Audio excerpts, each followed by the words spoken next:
간첩단 사건, 간첩 사건이 계속 지금 팔로우업이 되고 있습니다. 그 히읗, 소식 히읗. 전해드리겠습니다. 히읗, 기억, 히읗. 네. 또 까먹었어. 히읗, 기억이 뭔지. 뭐였죠? 크크크인가? 흐흐흐도 아니고 흐그흐인데 한길회. 한길회. 제주 한길회. 예. 히읗, 기억, 히읗이라고 이름을 쓰는 제주 한길회. 네. 간첩 얘기 좀 더 예. 가시죠. 지금 이 한길회가 제주에서 한길회가 있었다. 그리고 뭐 진보 정당의 간부가 거기서 활동을 하고 있었다. 뭐 국회 보좌관들이랑 이메일을 주고받았다. 이런 것들이 하나씩 나오면서 지금 무슨 얘기가 나오냐면 실제로 이 사람들이 시민단체를 만들어서 활동을 하면서 주요 정당 관계자들과 접촉했던 네. 그리고 시민단체에 침투해서 결국 목표가 정치권과 연계를 시키고 네. 기업과 연계시키고 하는 이런 거였더라는 징후들이 나오고 있습니다. 그래서 오늘 이제 우리 보도인데요. 경남 창원, 전북, 전주, 제주 등의 거점을 둔 북한 지하 조직원들이 지역 노조나 사회단체뿐만 아니라 주요 정당 관계자들과 접촉한 정황을 방첩당국이 포착하고 수사 중이다. 이들은 시민단체나 노조에 일단 침투한다. 두 번째, 거기서 주요한 자리를 차지한다. 세 번째, 시민사회 의견을 전달하겠다면서 금명분으로 제도권의 정당 관계자들을 만나려 했다. 요 3단계인데 저 이 3단계 보고 나서 네. 저희도 옛날에 다뤘잖아요. 자주 통일 충북 동지회 사건. 네. 그게 또 올랐습니다. 그 깡마른 사람들 잡혀가던 그 사진 나왔던 그거죠. 예, 예. 그 사진 한번 같이 보시죠. 똑같습니다. 저기 연합뉴스 사진인데 저희도 이슈포 청천에서 했었거든요. 네, 네. 저 4명이 2021년에 그러니까 국정원에 의해서 이제 검거된 간첩 사건인데 저 4명이 유일한 문재인 정부 5년 동안의 유일한 간첩 사건입니다. 저 사람들이 북한 지령을 받아서 미국산 그 스텔스기 도입 반대 활동을 열심히 하던 사람들이거든요. 네. 정말 저 사람들 보면 저는 저 사진이 참 잊혀지지 않는 게 저기 관련자들 굉장히 말랐어요. 예. 그래서 저는 저 사진이 한 번에 정말 머릿속에 확 박혔었거든요. 예. 굉장히 말랐는데 저 사람들 사진이 다른데 또 나오잖아요. 예. 저 사람들 활동한 내역 한번 보실까요?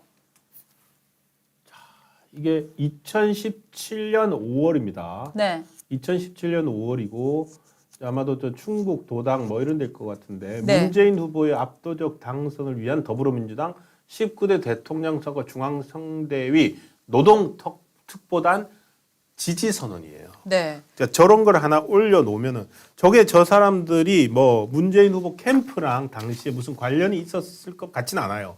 있었는지도 없는지는 모르지만 저 사람들은 어쨌든 조직이 있기 때문에 저런 행사를 하고 나서 사진을 자기들이 막 뿌렸죠. 뿌리면은 당시 선거 캠프에서도 감사합니다 하지 않겠습니까? 네.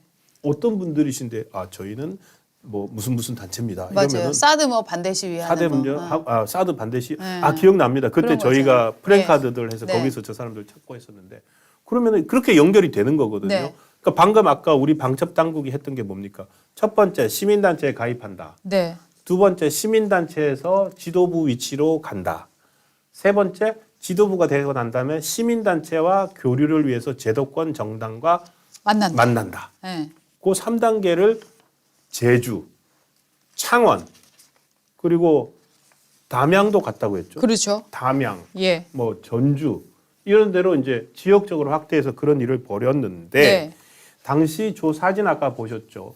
예. 지금 저거는 이제 이번에 그 방첩 당국이 찾아낸 그러니까 제주에서 먼저 찾았어요. 제주에서 찾았는데 제주에서 반국가 단체 히읗을 이제 추적을 하다 보니까 얘들보다 상급 단체가 있는 것 같다.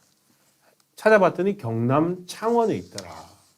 창원에 있어서 창원에 있으면 이 사람들이 뭘 했지 했는데 창원에서 주도적인 역할을 했던 사람이 또 전남 당양으로 가고 거기서 활동했던 사람이 나중에는 결국 서울로 오더라. 네. 이게 있는데 저기 아까 방금 4명 수갑 차고 들어가셨던 분 4분 조 사진 다음에 문재인 대통령 사진 다음에 또 하나가 있어요. 하나가 더 있습니다.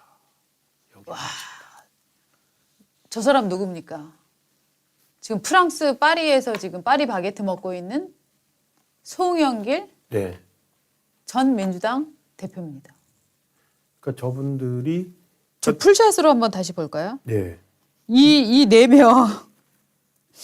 네? 네. 박응용, 박승실, 송영길, 윤태영, 손종표. 예. 지금 이 네 명이 다 지금 저 충북 동지 사건으로 저 구속 기소, 불구속 기소 이렇게 된 사람들이거든요. 예. 그러니까 세 명은 구속 기소고 맨 오른쪽에 있는 남자분만 불구속 네. 수사 대상이라고 네. 나왔습니다. 그러니까 저 깡 말랐던 저 여성들 있잖아요. 두 예. 여성. 저 사람들이에요.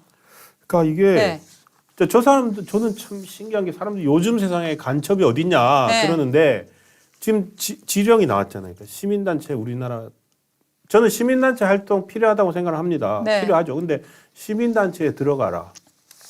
시민단체에 들어가서 높은 자리에 올라가라. 네. 높은 자리에 온다가면은 저렇게 송영길 당시 국회 외교위원장처럼 저런 사람들 만나고 다니면서 활동을 해라. 네. 근데 전날 사진 찍은 전날 뭘 했는지가 너무 궁금하더라고요. 네. 예. 그래서 봤더니 북한에 묘목 보내기 운동을 했더라고요. 묘목 보내기. 예, 당시 충북 동지회가 올린 게 있습니다. 예. 면담 보고서. 그러니까 뭐 송영길 의원이랑 뭐 친하고 이런 것 같지는 않아요. 근데 충북 동지회가 뭐라고 보고했냐면 당시 국회 외교통일위원장이었던 송영길 민주당 대표와 27분간 면담을 했다. 그래서 2020년 10월 20일 송영길 외통위원장을 접견하고 2022년 통일밤 묘목 100만 그루를 북녘 이송을 위한 방북단 조직과 대규모 통일기금 모금에 대한 요청 사항을 전달했다.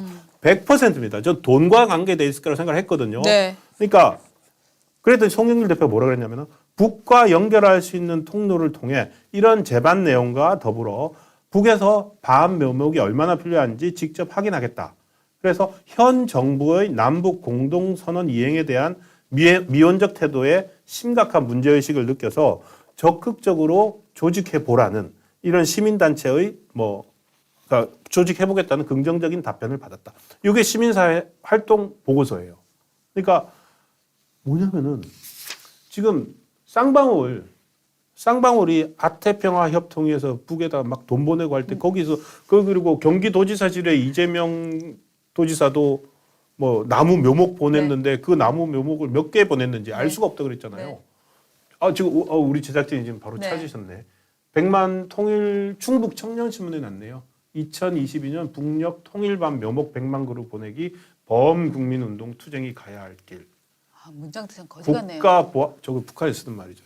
뭐뭐가 가야 할 길. 네. 그런데 저 국가보안법 사람들이 철폐, 주한미군 철수, 적폐청산 조직이 가야 할 길, 통일헌법, 통일의회, 통일정부. 예. 저거 완전히 그야말로 정말 빨갱이 주장이네요.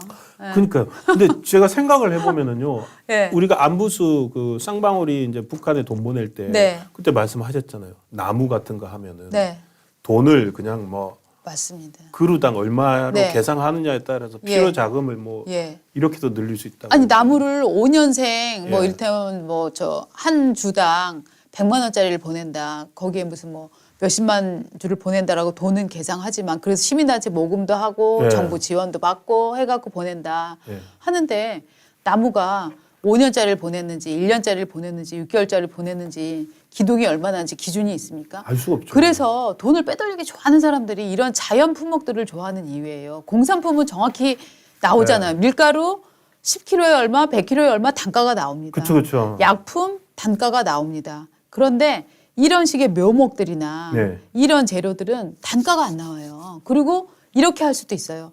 야, 여기 갔더니 왜 너네 100만 주 보내기 운동했는데 20만 주밖에 안 와 있어? 우리 많이 실어서 보냈는데 날이 너무 추워서 얼어 죽었네? 날이 너무 뜨거워서 이게 다 상해서 버렸네? 예. 100만 주를 실어 보낸 거는 맞아. 그런데 가는 과정이 유통 과정이 어려워갖고 50만 주 버렸어. 그러니까 우리가 돈을 다 쓴 거는 맞아. 이렇게 주장하기가 너무 좋다는 거예요. 그러니까 네. 이 사람들이 잡혀서 이제 수사를 받았기에 망정이지. 네.